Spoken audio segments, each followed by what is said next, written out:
Others disagree. Joining us now, NBC News Justice and Intelligence correspondent Ken Dilanian, former Assistant FBI Director for Counterintelligence Frank Figliuzzi, and Tom Nichols, staff writer for The Atlantic. Welcome all.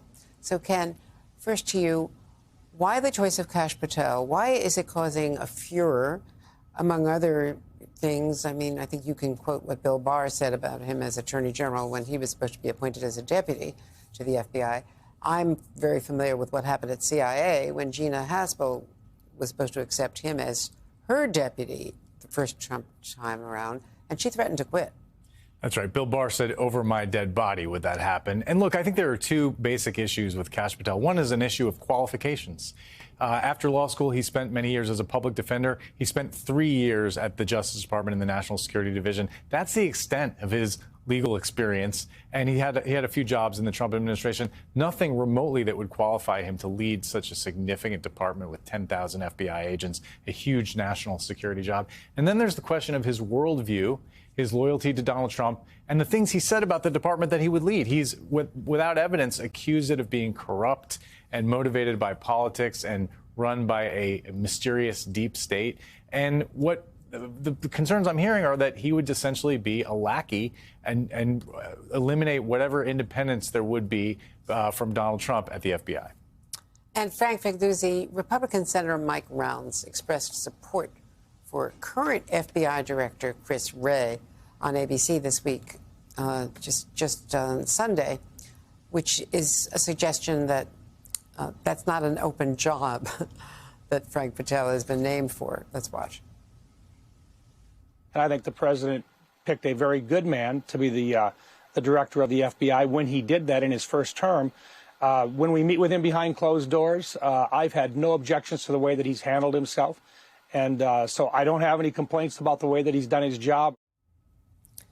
And so, Frank, there are some indications, and I can ask Ken to weigh in on some of his reporting, that Chris Wray, who might have wanted to step down and give Donald Trump his choice, since he was so critical of Chris Wray, that the FBI director might be reconsidering that and might wait to be fired to at least put an exclamation point on this choice, which is very controversial inside the agency.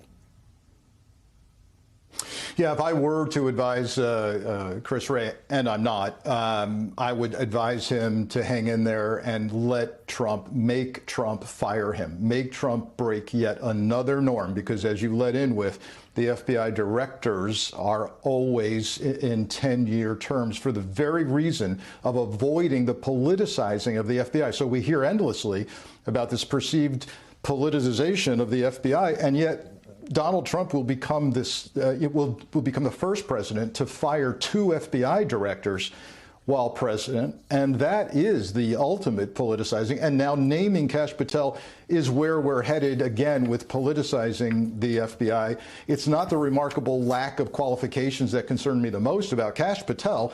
It's the fact that he's stated on the record he's going after people that Trump doesn't like. And you know what? We've seen this before in the history of the FBI. A guy named J. Edgar Hoover was found to have repeatedly illegally wiretapped people he perceived wrongly as a threat.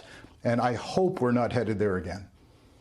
Tom Nichols, you write in The Atlantic, quote, that some of Trump's nominations seem like a trollish flex, a way to display his power.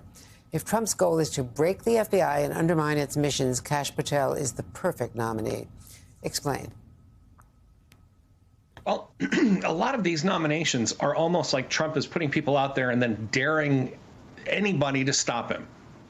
And so they serve 2 purposes. One is, if he succeeds, he gets these kind of unhinged loyalists. I mean, I think Ken and Frank have both pointed out, this isn't just about lack of qualifications. I mean, Patel is really out there on the fringe with a lot of this stuff. And of course, Trump knew that this was, going to be throwing a cannonball into the pool. He does that on purpose. He does this as a kind of political shock and awe approach to try to disorient his opponents. So if he gets away with it, he gets this loyalist at the FBI. But in doing so, he also shows everyone around him that he can simply flatten them, that he can push the Senate around, that he doesn't care about the missions of institutions like the FBI. He says, I want what I want. I want the people that are going to serve me. And I don't care about the FBI having to, do things like solve crimes or protect America, from foreign enemies and spies. He makes it very clear. I don't care about that. You're either on my side or you're not. And a nominee like Patel really forces people to take sides on that very clearly. And Trump, I think, is counting that people are going to fold and take his side. And Ken Dilanian, Tom just alluded to this. The FBI has a very important counterterrorism function. Counterintelligence and counterterror. So they are basically charged in part with protecting our borders from terrorists. Yeah. And they have enormous powers. They have powers to go to a judge with an application, and in one case of one agent was misapplied, and write down yours or anyone else's phone numbers and say that you have some evidence that you were talking to some terrorist overseas, and they can look at anything. They can bang down your door in the middle of the night. They have such broad powers that under the case of J. Edgar Hoover, we know now who he was spying on. Lots of people in our society, including, Reverend Dr. Martin Luther King Jr. It's much more than a law enforcement agency. It's an intelligence agency. You're talking about the FISA process. There are a lot of safeguards, but there's a lot of power there, and it happens in secret, and it can be abused. We've seen it before, and that is a real concern here, Andrea.